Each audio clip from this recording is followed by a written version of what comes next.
Pourra-t-on encore prendre l'avion? Vous êtes déjà peut-être posé cette question. Nous savons tous en effet aujourd'hui que pour enrayer l'augmentation des températures et ses conséquences délétères comme les canicules, sécheresses ou inondations, nous devons réduire drastiquement nos émissions de gaz carbonique.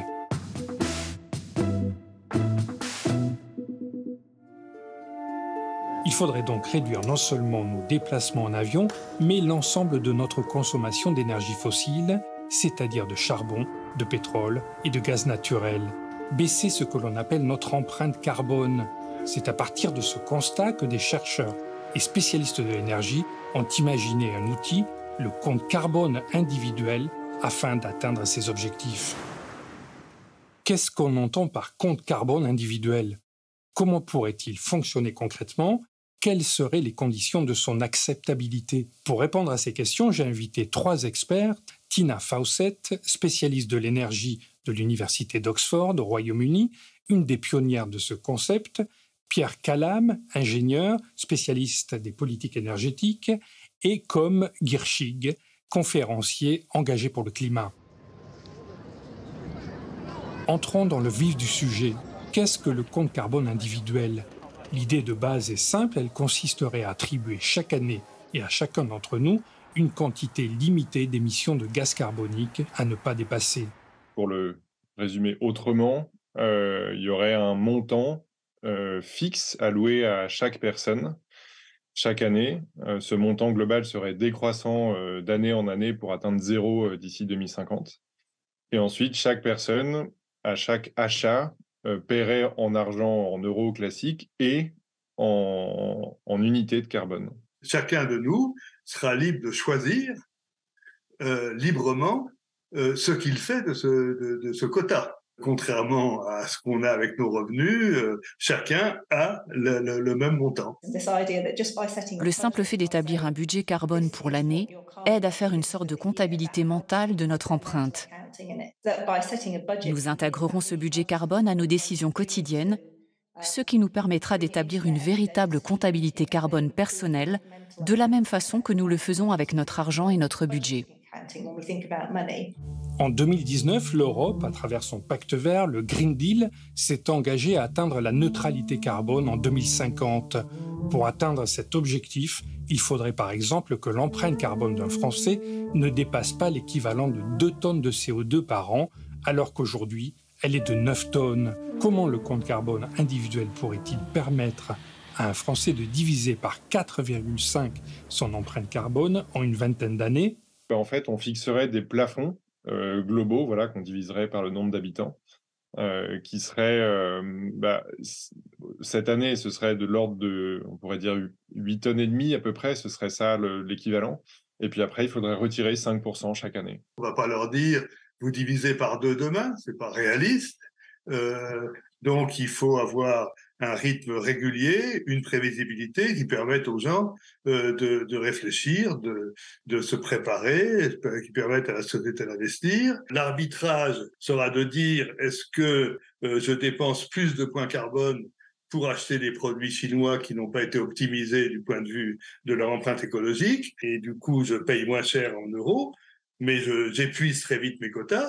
Et la force du système, c'est effectivement d'exercer une phénoménale pression pour aller vers des systèmes de production qui soient eux-mêmes beaucoup plus économes en énergie. Sinon, tout simplement, les entreprises ne trouveront pas de clients.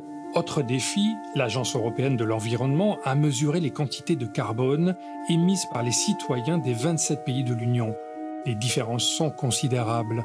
Un Français émet par exemple 7 tonnes d'équivalent CO2 par an, alors qu'un Allemand en émet 10. Un Suédois émet 5 tonnes d'équivalent CO2, alors qu'un Luxembourgeois en émet 20. Faudrait-il attribuer un même plafond carbone à tous les Européens et par conséquent demander plus d'efforts à un Luxembourgeois qu'à un Suédois pour ne pas le dépasser, ou au contraire établir des différences par pays? Ce ne serait pas possible de commencer au même point. Je pense que l'idéal, c'est de fixer des trajectoires à long terme. Si on dit que les émissions carbone, enfin l'empreinte carbone par habitant en Pologne, c'est 15 tonnes par an, eh ben, c'est juste qu'il faut fixer leur trajectoire de décarbonation jusqu'en 2050, disons, et fixer leur marche. Nous, notre marche, c'est 5% de là où on part. Eux, ce sera peut-être 6% et demi, je sais pas. Mais voilà, c'est clairement, il y aura des différences au départ. Outre les différences nationales, le compte carbone individuel doit-il prendre en compte les différences géographiques? Un citadin, par exemple, utilisant les transports en commun serait bien sûr avantagé par rapport à une personne vivant en zone rurale qui doit utiliser sa voiture pour se déplacer. Ce compte carbone devrait-il prendre également en compte les différences sociales? Une personne n'ayant pas les moyens de changer un vieux véhicule serait forcément désavantagée par rapport à une personne qui peut s'offrir une voiture électrique. Inversement, une personne qui se déplace peu et consomme local pourrait-elle tirer un bénéfice de sa sobriété en revendant ses quotas à un gros consommateur de vol long courrier? Il faut aussi voir que le quota carbone pourrait avoir des flexibilités. Ça veut dire, par exemple, permettre d'acheter, donc sur une bourse de quotas, jusqu'à 50%, voire 100% de notre quota initial. Donc si on part à 10 tonnes, disons, on pourrait acheter 5 tonnes, voire 10 tonnes en plus. Donc ça permettrait aussi à ces foyers plus ruraux et potentiellement un peu plus coincés, disons dans des technologies très carbonées, donc encore une fois la voiture, d'avoir un peu de marge de manœuvre au départ. Il faut que ce soit juste socialement. Si on dit il faut sauver la planète, mais les pauvres n'ont qu'à faire des efforts et les autres n'ont rien à foutre, ça ne marchera jamais. Il faut une politique de redistribution, car nous savons en moyenne que les personnes à faible revenu émettent moins de carbone. Et il faudrait un système où les personnes qui sous-émettent du carbone sont récompensées par ceux qui en émettent plus. La question est alors de savoir si ce type de politique serait accepté.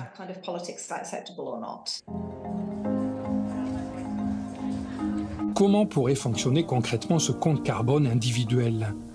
Première étape, il faudrait d'abord commencer par calculer l'empreinte carbone de tous les biens et services disponibles sur le marché, une tâche considérable. Deuxième étape, imaginer un système pratique qui puisse comptabiliser les émissions générées par les biens et services que je vais acheter. Certains experts ont par exemple pensé à une carte de crédit qui intégrerait notre compte carbone, lequel serait débité à chaque achat. Le plus simple, ça semble être de l'adosser à une carte. On travaillerait avec Visa, avec CB, etc.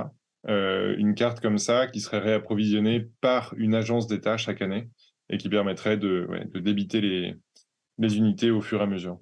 Le compte carbone individuel pourrait fonctionner plus facilement que jamais car la plupart des gens possèdent un smartphone.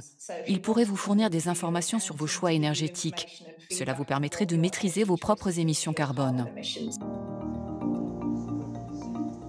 Dernière partie de notre décryptage. Quelles seraient les conditions d'acceptabilité d'un compte carbone individuel? Outre les problèmes techniques, ce système pourrait poser un certain nombre de problèmes éthiques, car un compte carbone individuel, même si ses objectifs sont vertueux, ne serait ni plus ni moins qu'un système de contrôle et de rationnement de notre consommation. De ce point de vue-là, il pourrait être perçu comme le système qui porte atteinte à nos libertés individuelles. Le rationnement, mais des gens ont un revenu. Le revenu, il n'est pas extensif. Donc, dire qu'ils ont un revenu et un quota carbone, c'est dire que leur consommation a une limite, mais qu'ils ont exactement la même liberté que pour le revenu de faire le choix de quoi ils utilisent l'argent. Ce qui est très paradoxal, parce que quand on parle de quota, on a l'impression que c'est une contrainte supplémentaire, alors qu'à mon sens, c'est tout l'inverse. Ça permet de ne pas interdire l'avion, de ne pas interdire la viande, de ne pas interdire toutes ces choses qu'on est en train de questionner en ce moment. Ça permet simplement de faire des choix. Et ces choix, ils sont, on laisse une liberté individuelle maximale. C'est moi qui décide. D'un point de vue philosophique, l'idée de limitation de nos modes de vie par des quotas ne nous obligerait-elle pas à revoir complètement la notion de progrès basée sur une abondance toujours plus grande de biens et de services? Nous avons aujourd'hui des idées nouvelles concernant l'efficacité énergétique et la sobriété. Des solutions centrées sur le même type d'idées, à savoir que nous devons d'une manière ou d'une autre partager la quantité restante de carbone relâchée en toute sécurité dans l'atmosphère. Et comment nous allons le faire? Pour s'imaginer que dans une planète aux ressources finies, on peut avoir une croissance infinie des biens matériels, il faut être ou fou ou économiste. Bon, ou les deux à la fois. Peut-être parce que c'est la même chose. Paul Valéry avait dit « Le temps du monde fini commence ». Je pense qu'il commence vraiment aujourd'hui, là, maintenant. Et qu'effectivement, il va falloir qu'on commence à s'habituer à avoir des limites rigides, c'est-à-dire à parvenir à transcrire dans notre droit et dans notre système économique, fiscal, tout ce qu'on veut, des limites absolues. Je suis scandalisé du fait que la question qui implique le plus nos enfants, nos petits-enfants, on n'en ait jamais débattu démocratiquement. Nous avons des obligations internationales, c'est un plafonnement, ça veut dire rationnement, comment on partage de façon juste le fardeau. Le programme européen Copernicus vient de mesurer une augmentation des températures de plus 2,2 degrés sur le continent ces 5 dernières années. Un constat préoccupant car il renvoie aux oubliettes les objectifs de plus 1,5 degré fixés par l'accord de Paris sur le climat en 2015. Ces chiffres nous obligent à agir. Les pays, les régions, les départements, les villes, les entreprises sont désormais engagés dans une véritable course à la réduction des émissions de CO2. Comme on vient de le voir, même s'il semble encore compliqué aujourd'hui de le mettre en œuvre, le compte carbone individuel pourrait être un outil de plus pour lutter contre le réchauffement climatique. En conjuguant justice sociale et environnementale, il pourrait contribuer à ramener la société dans un espace de vie durable et sécurisé pour tous.